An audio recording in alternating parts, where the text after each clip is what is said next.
ನಮ್ಮ ಮೆಟ್ರೋ ಹಳಿಗೆ ಜಿಗಿದು ವ್ಯಕ್ತಿ ಆತ್ಮಹತ್ಯೆಗೆ ಯತ್ನಿಸಿದ್ದಾರೆ. ನೇರಳಿ ಮಾರ್ಗದಲ್ಲಿ ಇಂದು ಬೆಳಗ್ಗೆ ನಡೆದಂತಹ ಘಟನೆ ಇದು. ನಮ್ಮ ಮೆಟ್ರೋ ಹಳಿಗೆ ಜಿಗಿದು ವ್ಯಕ್ತಿ ಆತ್ಮಹತ್ಯೆಗೆ ಯತ್ನಿಸಿದ್ದಾರೆ. ನೇರಳಿ ಮಾರ್ಗದಲ್ಲಿ ಇವತ್ತು ಬೆಳಗ್ಗೆ ನಡೆದಂತಹ ಘಟನೆ ಇದು. ಹಳಿಗೆ ಜಿಗಿದ ಪ್ರಯಾಣಿಕರನ್ನ ರಕ್ಷಣೆ ಮಾಡಿದ್ದಾರೆ ಅಲ್ಲಿನ ಭದ್ರತಾ ಸಿಬ್ಬಂದಿ. ಕೆಂಗೇರಿ ಮೆಟ್ರೋ ನಿಲ್ದಾಣದಲ್ಲಿ ಆತ್ಮಹತ್ಯೆಗೆ ಯತ್ನಿಸಿದ್ದಾರೆ.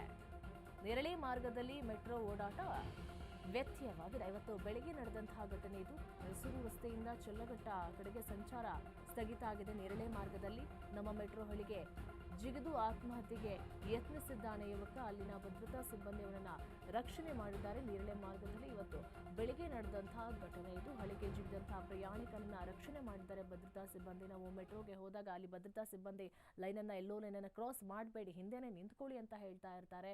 ಈಗ ಅವರೊಬ್ರು ಇಲ್ಲ ಅಂತ, ಭದ್ರತಾ ಸಿಬ್ಬಂದಿ ಇಲ್ಲ ಅಂತ ಹೇಳಿದ್ರೆ ಒಂದು ವ್ಯಕ್ತಿಯ ಪ್ರಾಣವೇ ಹೋಗಿರೋದು, ಅವನು ಬೇಕು ಅಂತಲೇ ಆತ್ಮಹತ್ಯೆಗೆ ಯತ್ನಿಸಿರೋದು ಅದು ಬೇರೆ ಪ್ರಶ್ನೆ. ಅವನು ಆತ್ಮಹತ್ಯೆಗೆ ಯತ್ನ ಮಾಡಿರೋದು. ಆದ್ರೆ ಅಲ್ಲಿ ಭದ್ರತಾ ಸಿಬ್ಬಂದಿಯಿಂದ ಒಂದು ಜೀವ ಉಳಿದಿದೆ. ಸಂಪೂರ್ಣವಾಗಿ ನೇರಳೆ ಮಾರ್ಗ ಚಲ್ಲಘಟ್ಟ ಚಲಿಸುವಂತಹ ಆ ಮಾರ್ಗದಲ್ಲಿ ಸ್ವಲ್ಪ ಮೆಟ್ರೋ ವ್ಯತ್ಯಯವಾಗ್ತಾ ಇದೆ. ಇದ್ರ ಬಗ್ಗೆ ಹೆಚ್ಚಿನ ಮಾಹಿತಿ ಕೊಡ್ತಾರೆ ನಮ್ಮ ಪ್ರತಿನಿಧಿ ಮಹೇಶ್. ಇವತ್ತು ಬೆಳಗ್ಗೆ ನಮ್ಮ ಮೆಟ್ರೋ ಹಳಿಗೆ ಜಿಗಿದು ಆತ್ಮಹತ್ಯೆ ಮಾಡಿದ್ದಾನೆ, ಯತ್ನಿಸಿದ್ದಾನೆ ವ್ಯಕ್ತಿ. ಅಷ್ಟರೊಳಗೆ ಭದ್ರತಾ ಸಿಬ್ಬಂದಿ ಬಂದು ಅವನನ್ನ ರಕ್ಷಣೆ ಮಾಡಿದ್ದಾರೆ. ಯಾವ ಕಾರಣಕ್ಕೋಸ್ಕರ ಅವನು ಮೆಟ್ರೋಗೆ ಬಂದೇ ತನ್ನ ಪ್ರಾಣವನ್ನ ಕಳೆದುಕೊಳ್ಬೇಕು ಅಂತ ಹೇಳಿ ಅವನು ಯೋಚನೆ ಮಾಡ್ತಾನೆ? ಏನ್ ಘಟನೆ ಅಂತ? ನಿರೀಕ್ಷೆ ಈಗಾಗಲೇ ನೋಡ್ಬೋದು, ಎಲ್ಲೋ ಒಂದ್ ಕಡೆ ಮೆಟ್ರೋ ನಿಲ್ದಾಣಗಳು ಆತ್ಮಹತ್ಯೆಯ ಸೂಸೈಡ್ ಸ್ಪಾಟ್ ಆಗ್ತದೆ ಅಂತ ಕೂಡ ಈಗಾಗಲೇ ಹಲವು ವರದಿಗಳು ಬಂದಿರುವಂತದ್ದು. ಯಾಕಂದ್ರೆ ಕಳೆದ 8-10 ತಿಂಗಳಿಂದ ನೋಡಬಹುದು, 3-4 ಜನರು ಕೂಡ ಮೆಟ್ರೋ ನಿಲ್ದಾಣಕ್ಕೆ ಹೋಗಿ ಆತ್ಮಹತ್ಯೆಗೆ ಪ್ರಯತ್ನ ಮಾಡ್ತಿರುವಂತದ್ದು.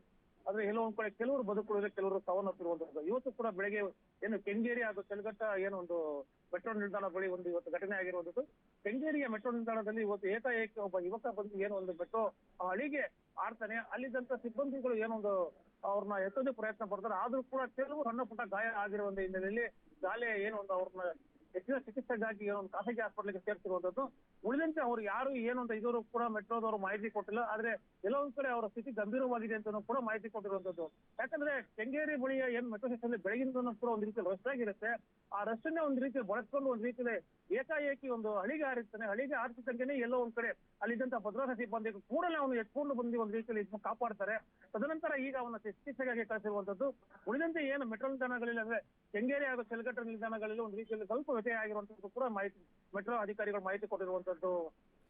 ಇದು ಫಸ್ಟ್ ಕೇಸ್ ಅಲ್ಲ, ಲಾಸ್ಟ್ ಟೈಮ್ ಕೂಡ ಇದೇ ರೀತಿಯಾಗಿ ಮೆಟ್ರೋ ನಿಲ್ದಾಣದಲ್ಲೇ ಬಂದು ಆತ್ಮಹತ್ಯೆಗೆ ಯತ್ನಿಸುವುದರ ಸಂಖ್ಯೆ ಕೂಡ 2-3 ಸಂಖ್ಯೆನೇ ಇದೆ. ಆದ್ರೆ ಯಾಕೆ ಮೆಟ್ರೋ ನಿಲ್ದಾಣನೇ ಏನೋ ಸೂಸೈಡ್ ಸ್ಪಾಟ್ ಅನ್ನ ಮಾಡ್ಕೊಂಡಿದ್ದಾರಾ, ಏನ್ ಕತೆ ಅಂತ ಹೇಳಿ?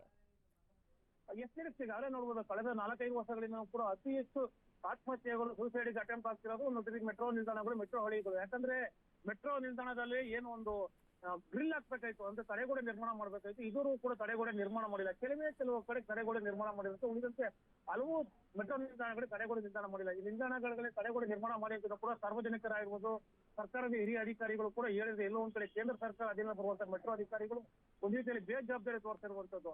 ಆ ಹಿನ್ನೆಲೆಯಲ್ಲಿ ಎಲ್ಲೋ ಒಂದ್ ಕಡೆ ಸೂಸೈಡ್ ಸ್ಪಾಟ್ಗೆ ಒಂದ್ ರೀತಿ ಅನುಕೂಲ ಆಗ್ತಾ ಇದೆಯಾ ಅನ್ನೋದು ಕೂಡ ಪ್ರಶ್ನೆ ಆಗಿ ಉದ್ಭವಿಸ್ತಾ ಇರುವಂತದ್ದು. ಓಕೆ, ಥ್ಯಾಂಕ್ ಯು ಮಹೇಶ್ ನಿಮ್ಮೆಲ್ಲ ಮಾಹಿತಿಗಾಗಿ.